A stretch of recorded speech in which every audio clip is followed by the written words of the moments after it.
পশ্চিম মধ্য বঙ্গোপসাগর এবং তৎসংলগ্ন উত্তর পশ্চিম বঙ্গোপসাগর এলাকায় অবস্থানরত সুস্পষ্ট লঘুচাপটি ঘনীভূত হয়ে মৌসুমী নিম্নচাপে পরিণত হয়েছে। এটি আজ মধ্যরাতে নাগাদ উত্তর অন্ধ্র, দক্ষিণ উড়িষ্যা উপকূলীয় এলাকা অতিক্রম করতে পারে। চট্টগ্রাম, কক্সবাজার, মোংলা ও পায়রা সমুদ্রবন্দরসমূহকে ১ নম্বর দূরবর্তী সতর্ক সংকেত দেখাতে বলা হয়েছে।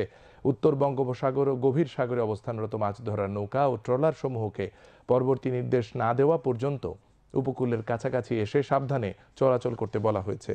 এদিকে আগামীকাল সন্ধ্যা ৬টা পর্যন্ত আবহাওয়ার পূর্বাভাসে বলা হয়েছে রংপুর বিভাগের অনেক জায়গায়, ময়মনসিংহ, চট্টগ্রাম ও সিলেট বিভাগের কিছু কিছু জায়গায় এবং রাজশাহী, ঢাকা, খুলনা ও বরিশাল বিভাগের ২-১ জায়গায় অস্থায়ীভাবে দমকা হাওয়া সহ হালকা থেকে মাঝারি ধরনের বৃষ্টি অথবা বজ্রসহ বৃষ্টি হতে পারে। সেই সঙ্গে দেশের কোথাও কোথাও মাঝারি ধরনের ভারী বর্ষণ হতে পারে।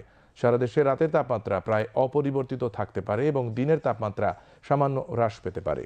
আজ দেশের সর্বোচ্চ তাপমাত্রা রেকর্ড হয় রাজশাহী ও ঈশ্বরদীতে ৩৫.৫ ডিগ্রি সেলসিয়াস।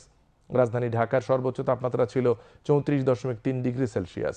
এদিকে আজ সন্ধ্যা ৭টায় পরিবেশ অধিদপ্তরের নির্ণীত সূচকে এয়ার কোয়ালিটি ইন্ডেক্সে রাজধানীর বায়ুমান পরিমাপ করা হয় PM2.551, যা আন্তর্জাতিক মানদণ্ডে মোটামুটি স্বাস্থ্যকর বলে বিবেচিত।